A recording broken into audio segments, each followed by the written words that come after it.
सो है guys, news boy here. तो सबसे पहले हम लोग बात कर लेते हैं दो बहनों के एक भगवान श्री कृष्ण के मूर्ति के बारे में जो कि गुम हो गया था, ठीक है। एंड उसको ढूंढने के लिए अभी पुलिस ने SIT यानी स्पेशल इन्वेस्टिगेशन टीम कॉन्स्टिट्यूट किया है। यस, जो दो बहनें हैं विजया शर्मा एंड माधवी शर्मा, वो भगवान श्री कृष्ण के मूर्ति को इसी साल जनवरी में माधवगंज एरिया ले गए थे उनके लिए नए कपड़े खरीदने के लिए। वो मूर्ति को भी ले गए थे ताकि जो वो कपड़ा खरीदे वो फिट आए। बट हुआ क्या, जब वो सब्जी खरीद रहे थे वो मूर्ति को वहीं भूल गए। फिर वो वहां से चले गए, बट जब बाद में फिर उन्हें रियलाइज हुआ कि हमने मूर्ति तो छोड़ दिया, वो फिर उसी जगह पे आए बट मूर्ति उनको नहीं मिला। वो बहुत ढूंढे बट उनको नहीं मिला, जिसके बाद वो जाके पुलिस में कंप्लेंट कर दी है। जनवरी से लेके अभी 5-6 महीना हो चुका है, अभी तक वो मूर्ति नहीं मिला। जो दो बहनें हैं उन्होंने पहले 1100 रुपए का रिवॉर्ड भी रखा था कि जो कोई भी मूर्ति को वापस कर देगा उनको 1100 रुपए वो देंगे, बट उनको नहीं मिला। जिसके बाद उन्होंने 5000 रुपए रिवॉर्ड कर दिया, बट फिर भी उनको नहीं मिल रहा है वो मूर्ति। वेल, जो मूर्ति है वो खास इसलिए है क्योंकि उनके पैदा होने से पहले ही जो उनकी माँ है वो मूर्ति को लाई थी घर। एंड 5 साल पहले उनकी माँ का डेथ हो गया, जिसके बाद जो एल्डर सिस्टर है वो मूर्ति का देख रेख पूजा वगैरह करती थी। एंड अकॉर्डिंग टू वो दो बहनें, जब से मूर्ति गायब हुआ है तब से कान्हा जी रेगुलरली उनके सपनों में आते हैं एंड कहते हैं कि मैं दुखी हूँ, मैं पेन में हूँ, मैं हर्ट हूँ। जो दो बहनें है वो बताई ना कि कान्हा जी चाहते हैं कि हम वो मूर्ति को वापस घर लाए। एंड रिसेंटली जो दो बहनें हैं वो ग्वालियर के IG से मिले एंड IG ने उनकी बातों को अच्छे से सुना। इसके बाद उन्होंने स्पेशल इन्वेस्टिगेशन टीम कॉन्स्टिट्यूट कर दिया है उनके मूर्ति को ढूंढने के लिए। जो IG है वो बताए कि ये फेथ का बात है, दोनों सिस्टर्स डीप पेन में है। तो चलिए नेक्स्ट अपडेट के बारे में बात करते जो कि है एक फार्मर वर्सेस गवर्नमेंट के बारे में। तो छत्तीसगढ़ के एक फार्मर सुप्रीम कोर्ट पहुंच गए 3500 करोड़ रुपीस कॉम्पेंसेशन सीख करते हुए गवर्नमेंट से। क्यों? जो रायपुर में स्वामी विवेकानंदा एयरपोर्ट है वो जहाँ बनाया गया है जिस जमीन पर, वो उनके एंसेस्टर्स यानी उनका ही जमीन है। वो बताए कि 1942 में वर्ल्ड वॉर के दौरान जो ब्रिटिश गवर्नमेंट है वो उस जमीन को रेंट में लिए थे टू मीट मिलिट्री रिक्वायरमेंट्स। उस जमीन के लिए ब्रिटिश गवर्नमेंट उनको 1300 रुपीस हर साल देते थे। एंड जो जमीन ब्रिटिश गवर्नमेंट लिए थे वो उन्होंने टेम्पोररीली लिया था, ना कि परमानेंटली। उनके एंसेस्टर्स को कहा गया था ना कि जैसे ही वर्ल्ड वॉर खत्म होगा हम जमीन वापस कर देंगे, बट ना ही उनके एंसेस्टर्स को जमीन वापस मिला, ना ही उनको जमीन के लिए कुछ भी कॉम्पेंसेट किया गया, पैसा वगैरह दिया गया। जो फार्मर है वो बताए कि वो पिछले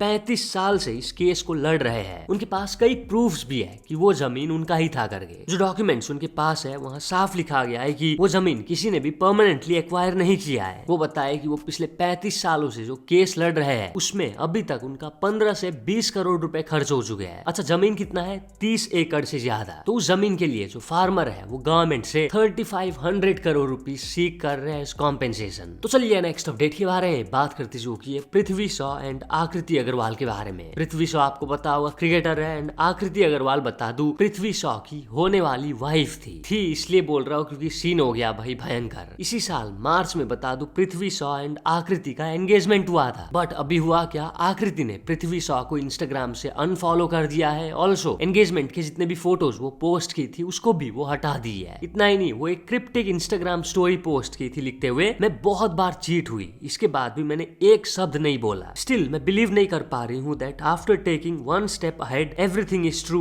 every rumours is true, what you see on social media about him. Basically यहाँ वो बता रही है कि एंगेजमेंट होने के बाद भी पृथ्वी शॉ ने उनको चीट किया। इतना ही नहीं, वो ये भी बताती है कि पृथ्वी शॉ से रिलेटेड जितने भी रूमर्स फैलते हैं, जो भी चीजें चलता रहता है सोशल मीडिया में, वो सब सच है। ये तो भाई भयंकर सीन हो गया एंगेजमेंट के बाद। ये सब भाई बता दो पृथ्वी शॉ ने अपने एंगेजमेंट के फोटोज वगैरह डिलीट नहीं किए हैं, आकृति ने कर दिया है। बट क्या लगता है आप लोगों को इसके बारे में? कमेंट्स में जरूर बताना। तो चलिए नेक्स्ट अपडेट के बारे में बात करती जो की है अश्नीर ग्रोवर की वाइफ माधुरी जैन ग्रोवर के बारे में। तो ये रिसेंटली कुछ ऐसा कह दी जिसके बाद काफी सारे लोग इनको क्रिटिसाइज कर रहे हैं, काफी ज्यादा इनको बैकलैश मिल रहा है। ये बता दूं अभी गई हुई है लॉकअप सीजन 2 में, ठीक है, जो कि एक रियलिटी शो है। तो उसी शो से एक क्लिप उनका अभी वायरल जा रहा है जहाँ वो कहती है I mean, हम दो हमारे दो ये कॉन्सेप्ट अप्लाई नहीं करता सबके लिए। मतलब जितने अमीर लोग बच्चा पैदा करेंगे उतनी अमीरी बढ़ेगी, गरीब लोग बच्चा पैदा करेंगे तो गरीबी बढ़ेगी। ऑब्वियसली काफी कंट्रोवर्शियल चीज उन्होंने बोल दिया, काफी ज्यादा इनको बैकलैश मिल रहा है ना। जैसे एक ट्वीट आप देख सकते हो, सेम ऑन माधुरी अश्नीर ग्रोवर, हर statement is elitism at its ugliest, जो इंसानों को उनके बैंक बैलेंस तक सीमित कर देता है और ये इम्प्लाई करता है कि इज्जत, परिवार और बच्चे पैदा करने का हक सिर्फ अमीरों का है। सो अमीर लोग जो एक्सप्लॉयटेशन करते हैं वो कभी प्रॉब्लम नहीं है, गरीब लोग एग्जिस्ट करते हैं वो प्रॉब्लम है। काफी ज्यादा ही इसको शेयर करके क्रिटिसाइज किया जा रहा है ना, काफी ज्यादा माधुरी ग्रोवर को बैकलैश मिल रहा है। बट कुछ लोग उनको डिफेंड भी कर रहे हैं कहते हुए कि उन्होंने कुछ गलत नहीं कहा। अगर गरीब बच्चा पैदा करेंगे तो गरीबी बढ़ेगा। That's logical reasoning. इंडियंस हर चीज पे मोरालिटी क्यों लाते हैं? वेल, बाकी आप बताना यार क्या सोचते हो इसके बारे में कमेंट्स करके। तो चलिए नेक्स्ट अपडेट के बारे में बात करते जो कि लक्ष्य चौधरी एंड नकुल ढुल के बारे में। कुछ दिन पहले दोनों का एक कंट्रोवर्सी हुआ था, आपको पता होगा। लक्ष्य चौधरी नकुल ढुल के स्ट्रीम में गए थे एंड उसी स्ट्रीम में नकुल ढुल ने कह दिया था कि लड़कियों से कौन डरता है, लड़कियां लड़कों से डरते हैं। रात के 11 बजे तुम किसी लड़की का कुछ टाइम के लिए पीछा करो एंड इसके बाद फट से आगे निकल जाओ, देखो क्या होगा, लड़कियां डर जाएंगी, मूत निकल आएगा उनका। ये चीज उन्होंने कहा था, जिसको लेकर काफी ज्यादा उनको बैकलैश मिला। एनसीडब्ल्यू यानी नेशनल कमीशन फॉर वुमेन ने उनको समन भी भेजा था। वेल, तो इसी कंट्रोवर्सी के ऊपर रिएक्ट करे लक्ष्य चौधरी शान प्रसार के पॉडकास्ट में। वो क्या कहे मैं छोटा सा क्लिप दिखा देता हूँ लक्ष्य चौधरी का पूरा पॉडकास्ट, अगर आपको देखना है तो link is in the description. और फिर ये कहते हैं कि इसके दोस्त ऐसे हैं, ये हमेशा ऐसे ही लोगों में बैठता है, ये है। तो भाई तुम देख तो लो, मैं कहाँ बैठा था, वहां सब कुछ लाइव चल रहा था, मतलब 6 लोग बैठे हैं, मुझे कैसे पता है अगला आदमी फिर क्या बोलने वाला है। और वो तो यार रियल लाइफ में नकुल बहुत होशियार, बहुत इंटेलिजेंट लोंडा है वो। और वो बात बोलने में यार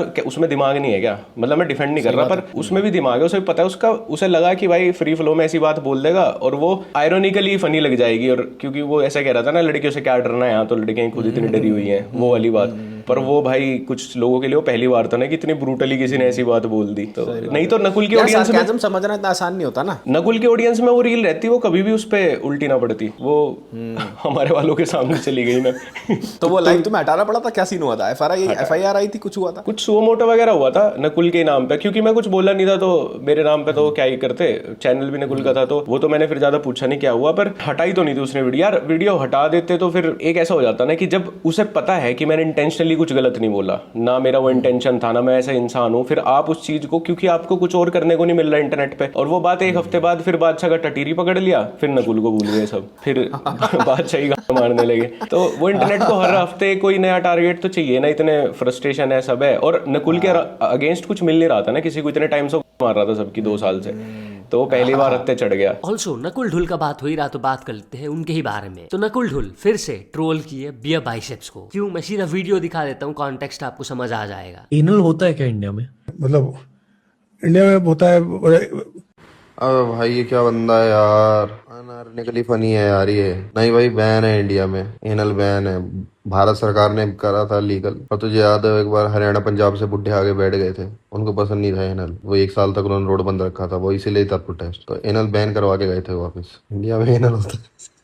तो चलिए नेक्स्ट अपडेट के बारे में बात करते जो की है दिलजीत दोसांझ का न्यू मूवी सटलुज के बारे में, जो कि 2 दिन पहले रिलीज हुआ था G5 OTT प्लेटफॉर्म में एंड अभी इस मूवी को हटा दिया गया है। जिसके बारे में बताते हुए G5 एक ऑफिशियल स्टेटमेंट जारी किए थे ना, जो कि आप देख सकते हो काफी लंबा है। बेसिकली ये मूवी को लेकर कंट्रोवर्सी अभी से नहीं, पिछले 3 साल से चल रहा है। पहले इस मूवी का टाइटल था पंजाब 95। 2022 में मूवी को सबमिट किया गया था CBFC को रिव्यू के लिए, जिसके बाद CBFC ने कह दिया था कि मूवी में से 127 कट्स करो, जो कि उनको प्रॉब्लमेटिक लगा। मूवी बता दूं टोरंटो इंटरनेशनल फिल्म फेस्टिवल में भी प्रीमियर होना था 2023 में, बट उसको भी इंडियन अथॉरिटीज ने कैंसिल कर दिया था। जो मूवी है वो बता दो human rights activist Jaswant Singh Khalra के जर्नी के ऊपर बेस्ड है, जिन्होंने मिलिटेंसी एरा में पंजाब में हुए मास disappearances and extra judicial killings को एक्सपोज किया था। पिछले कुछ सालों के स्ट्रगल के बाद फाइनली मूवी रिलीज हुआ था G5 में, बट अभी वो मूवी को हटा दिया गया है प्लेटफॉर्म से। एग्जैक्ट रीजन बता दो G5 नहीं बताए, उन्होंने बस ये लिखा है in light of the current developments हमने सटलुज मूवी को हटा दिया है इंडिया से अंटिल फर्दर नोटिस। ऑल्सो उन्होंने ये भी बताया है कि वो बहुत ज्यादा कोशिश करेंगे मूवी को वापस लाने के लिए। ऑल्सो दिलजीत दोसांझ का बात हो ही रहा तो बात कर लेते हैं कॉकरोच जनता पार्टी के स्पोक्स पर्सन विजेता दहिया के बारे में। ये बता दो ध्रुव राठी के स्क्रिप्ट राइटर भी है। जैसे कि मैं ऑलरेडी लास्ट के 2 वीडियोस में दिखा चुका हूँ कि जो दिलजीत दोसांझ है, जब उनसे इंस्टाग्राम लाइव में किसी ने कॉकरोच जनता पार्टी के प्रोटेस्ट के बारे में पूछा, जंतर मंतर में जो चल रहा है, वो ज्यादा रिएक्ट नहीं करे ना, वो अवॉइड किए। उन्होंने कह दिया था कि क्या प्रोटेस्ट चल रहा है मुझे नहीं पता, मैं पॉलिटिशियन नहीं हूँ, मैं एक आर्टिस्ट हूँ। वेल, तो इसके बारे में जब CJP के स्पोक्स पर्सन विजेता दहिया को पूछा गया तो वो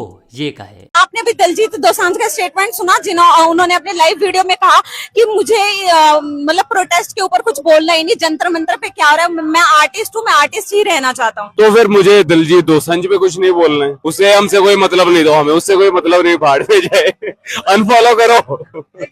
तो चलिए नेक्स्ट अपडेट के बारे में हैं बात करते चूकी है इंडिया के road and transport minister Nitin Gadkari के बारे में। जब से पेट्रोल में इथेनॉल मिक्स करके बेचा जा रहा है लोगों को, तब से आपको पता होगा नितिन गडकरी को काफी ज्यादा क्रिटिसाइज किया जा रहा है, काफी ज्यादा बैकलैश मिल रहा है। E20 पेट्रोल तो अभी चल रहा है, E85 भी शायद से चल रहा होगा, E100 का भी रिसेंटली बात किए थे नितिन गडकरी। मतलब E100 में तो पेट्रोल होगा ही नहीं, सिर्फ इथेनॉल होगा। ऑब्वियसली इससे कई व्हीकल्स जो कि E20 कंपैटिबल नहीं है वो खराब हो रहे हैं। कई वीडियोस आपने देखे भी होंगे ना, कई वीडियोस वायरल हो रहे हैं अभी, बट इसके बाद भी कुछ फर्क नहीं पड़ रहा है। तो इसी के चलते नितिन गडकरी का एक वीडियो अभी वायरल जा रहा है। एक नहीं 2 वीडियोस बता दूं, छोटा सा ही है, मैं कंपाइल करके दिखा देता हूँ, जहाँ ये खुद ही एक्सपोज हो जाते हैं। आप देखिए। आपने बोला था कि पेट्रोल 100 रुपए से ऊपर जो मिलता है ये 15 रुपए पर आ जाएगा एथेनॉल की वजह से, अगर एथेनॉल आने लग गया। ऐसा मैंने कहा नहीं, ऐसा मैंने कहा नहीं।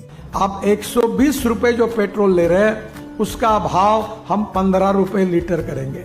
तो चलिए नेक्स्ट अपडेट के बारे में बात करते जो कि है मोस्ट वायरल वीडियो ऑफ 2026 के बारे में। वीडियो बता दूं इंटरनेशनली भी वायरल जा रहा है। कहाँ का है वो एग्जैक्टली नहीं पता, लेकिन बताया जा रहा है बांग्लादेश या फिर श्रीलंका का है। मैं सीधा वीडियो दिखा देता हूँ, आप देखिए।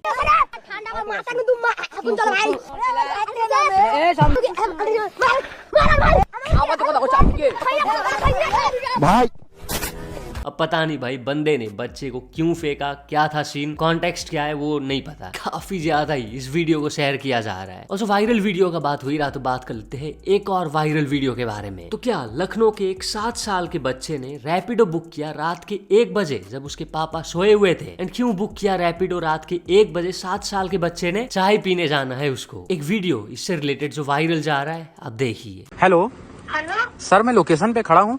नहीं पर आप नहीं, मुझको दिख रहा है। ये यूनियन बैंक के सामने खड़ा हूँ सर। कहाँ पे आना है? जो कुत्ते खड़े हैं भौंक रहे हैं, चुपचाप उसको देख रहा है। एक भौंक रहा देख रहा है, ये क्या सर बता रहे हैं? कुत्ते तो मुझे यहाँ कहीं नहीं दिख रहे हैं। मैं नहीं जानता, आप मुझको लोकेशन पे लेके आइए जल्दी। सर कुछ ऐसा चीज बताइए जिससे मैं आ सकूँ। आप कुत्ता बता रहे हैं, कुत्ता मुझे यहाँ कहीं नहीं दिख रहा। मैं कुछ नहीं जानता हूँ। तो मैं कैसे आऊँगा अगर आप बताएंगे नहीं तो? आप यहाँ नए हैं क्या? अभी मतलब आप न्यू यहाँ शिफ्ट हुए हैं क्या? मैं 7 साल का हूँ अभी। 7 साल के?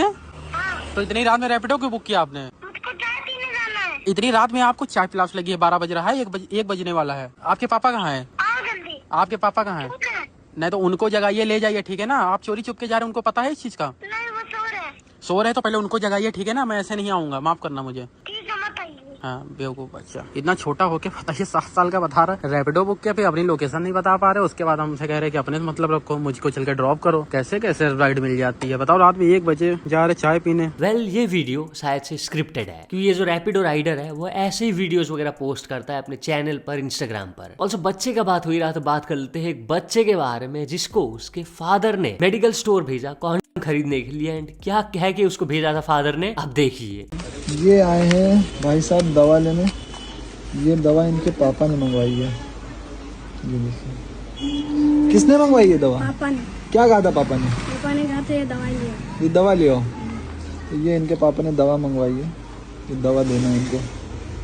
तो चलिए नेक्स्ट अपडेट के बारे में बात करते जो कि है झारखंड रांची के एक हॉस्पिटल के शॉकिंग न्यूज के बारे में। तो एक 18 साल का बंदा जिसको कि लेग में इंजरी था, उसको रांची के एक प्राइवेट हॉस्पिटल राज हॉस्पिटल में एडमिट किया गया, जिसके बाद वो 18 साल के बंदे को आईसीयू में रखा गया। बट जो 18 साल का बंदा है वो नहीं बच पाता है, उसका डेथ हो जाता है। बता दो जो बंदा है उसका रोड एक्सीडेंट हुआ था 1 महीना पहले, एंड तब से वो एडमिट था हॉस्पिटल में। उसका सर्जरी किया गया, जिसके बाद डॉक्टर्स ने उन्हें कहा कि उसको हॉस्पिटल में ही कुछ दिनों के लिए एडमिट करना पड़ेगा for post operative care and stitches remove करने के लिए। बट हुआ क्या, जहां सर्जरी किया गया था वहां इन्फेक्शन हो गया। इन्फेक्शन पूरे शरीर में धीरे धीरे करके बढ़ गया, जिसके बाद वो बंदे का डेथ हो गया। एंड हॉस्पिटल में बिल कितना आया? 22 लाख रुपए। ऑब्वियसली इसको लेकर जो पेरेंट्स है वो हंगामा किए ना हॉस्पिटल में। वो बताए कि हमारे बेटे का डेथ हुआ है मेडिकल नेग्लिजेंस की वजह से। मेडिकल नेग्लिजेंस की वजह से ही उसका इन्फेक्शन बढ़ गया एंड उसका डेथ हो गया, एंड ऊपर से 22 लाख रुपए बिल आया है। वेल ये जो वीडियो है ये काफी ज्यादा वायरल हुआ। वीडियो झारखंड के चीफ मिनिस्टर तक पहुंचा एंड उन्होंने इस मामले में इन्वेस्टिगेशन का ऑर्डर दे दिया है। ऑल्सो जो झारखंड के हेल्थ मिनिस्टर है वो बताए ये जो केस है ये बहुत ही सीरियस है, एंड हॉस्पिटल अगर इसमें गिल्टी पाया गया इन्वेस्टिगेशन के दौरान तो हम हॉस्पिटल के अगेंस्ट में स्ट्रिक्ट एक्शन लेंगे। तो चलिए नेक्स्ट अपडेट के बारे में बात करते जो कि है समय राइना के बारे में। तो समय राइना ने पूरा एक थिएटर बुक किया था आलिया भट्ट के अल्फा मूवी के लिए। उन्होंने अपने कुछ फैंस को भी बुलाया था ना मूवी देखने के लिए उनके साथ, जिसका कि समय राइना एक वीडियो भी शेयर किए थे, जहां आप देख सकते हो काफी सारे लोग गए थे। तो इसी के ऊपर रिएक्ट करते हुए KRK लिखे, ये ड्रामा भी आलिया भट्ट के फिल्म को डिजास्टर होने से नहीं रोक सकता। ये मूवी का life time net business 40 crore रुपए से ज्यादा नहीं हो पाएगा। ऑल्सो समय रायने का बात हो ही रहा तो बात कर लेते हैं फुकरा इंसान के बारे में। तो फुकरा इंसान भी इंडियाज गॉट लेटेंट का पैरोडी ला रहे भाई, जिसका नाम उन्होंने रखा है इंडियाज गॉट पेशेंट्स। एंड वहाँ पैनल में कौन कौन होंगे आप देखिए। भाई लेटेंट के पैनल के लिए बुलाया था समय भाई ने, और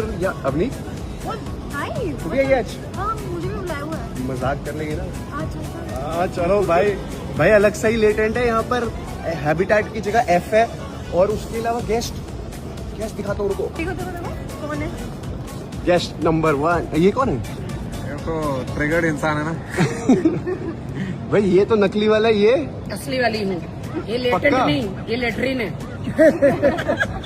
आप कुछ कहना चाहेंगे? गाली गलौज के शो में पुलिस वाले तो पहुंचेंगे, SP सुनील कुमार। या द रियल कॉमेडियन। नहीं खराब है। इंडियाज गॉट लेटेंट की जगह इंडियाज गॉट पेशेंट्स क्या चल रहा है? हम लोग पेशेंट बनने वाले हैं। ये सब क्या चल रहा है कल पता चलेगा आपको।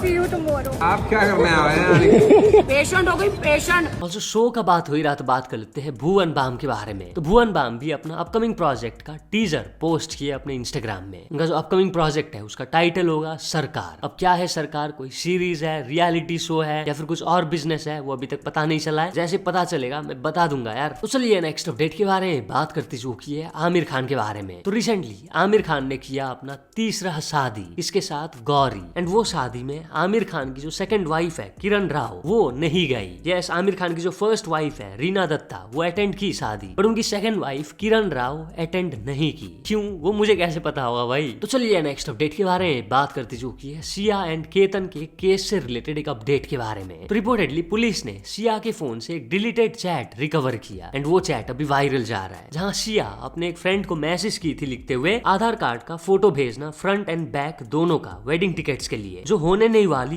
पर भेज दे। सिया ने सीधा लिखा हुआ था भाई आधार कार्ड का फोटो भेजना फ्रंट एंड बैक दोनों का शादी के टिकट्स के लिए, जो होने नहीं वाली पर भेज दे। मतलब पहले से ही वो क्लियर थी कि शादी नहीं होने वाला। इतना ही नहीं, जो केतन अग्रवाल है जिनको सिया ने पुश करके मार दिया, उनका भी डेथ हो गया है 71 ईयर की एज में। यस, जब से केतन का डेथ हुआ था, जो उसके ग्रैंडफादर है उनका भी हेल्थ खराब होने लग गया था, जिसके बाद उनको हॉस्पिटल में एडमिट किया गया था। बट रिसेंटली हॉस्पिटल में ही उनका डेथ हो गया। 27 जून को बता दो केतन अग्रवाल से रिलेटेड एक कैंडल मार्च रखा गया था, जिसको कि केतन के ग्रैंडफादर ज्वाइन किए थे जबकि वो अनवेल थे। ऑल्सो उन्होंने कैपिटल पनिशमेंट का डिमांड किया था फॉर सिया एंड चेतन। तो चलिए नेक्स्ट अपडेट के बारे में बात करती जो की एक आदमी के बारे में जिसको कि काफी सारे लोग अप्रिशिएट कर रहे हैं। एक वीडियो वायरल जा रहा है ट्रेन से। एक फैमिली अपना बच्चा भूल गए थे ट्रेन के अंदर, जिसके बाद जो ट्रेन है वो चलने लग गया। अब जो बच्चे की फैमिली है वो हताश हो गया भाई कि बच्चा तो ट्रेन में ही है। पर उतने में होता क्या है, एक आदमी चलती ट्रेन से वो बच्चा या बच्ची को सेफली ट्रेन से निकालते हैं। इसके बाद फिर वो दौड़ के जाते हैं ट्रेन के अंदर, चढ़ते हैं एंड चले जाते हैं। वीडियो में आप देख पा रहे होंगे कितना कामली वो ये सब किए। इसलिए काफी सारे लोग इनको अप्रिशिएट कर रहे हैं एंड काफी सारे लोग वो बच्चा या बच्ची के पेरेंट्स को क्रिटिसाइज कर रहे हैं, कहते हुए कि बच्चा कौन भूलता है भाई ट्रेन के अंदर। तो चलिए नेक्स्ट अपडेट के बारे में बात करते जो की है एक हस्बैंड एंड उनके फैमिली मेंबर्स के बारे में। तो जब एक हस्बैंड अपनी वाइफ को दूसरे बंदे के साथ फिजिकल होते हुए रंगे हाथों पकड़े, तो जो हस्बैंड है वो सदमे में चले गए, वो हॉस्पिटलाइज्ड हो गए। जिसके बाद जो हस्बैंड के फैमिली मेंबर्स है, नेबर्स है, उन्होंने उनकी वाइफ के मुंह को पूरी तरीके से काला कर दिया। कुछ इस तरीके से आप देख सकते हो स्क्रीन पर। अब कुछ लोग बोल रहे हैं कि बहुत सही किया, बट कुछ लोग ये भी बोल रहे हैं कि ये बहुत ज्यादा हो गया, इतना नहीं करना चाहिए था। जो हस्बैंड है वो डिवोर्स ले ले, बस इतना ह्यूमिलिएट करने का क्या जरूरत। तो चलिए नेक्स्ट अपडेट के बारे में बात करती जो की है गाना ऐप के बारे में। तो किसी ने नोटिस किया गाना ऐप में ये सॉन्ग है गुस्ताखी नाबी की एक सजा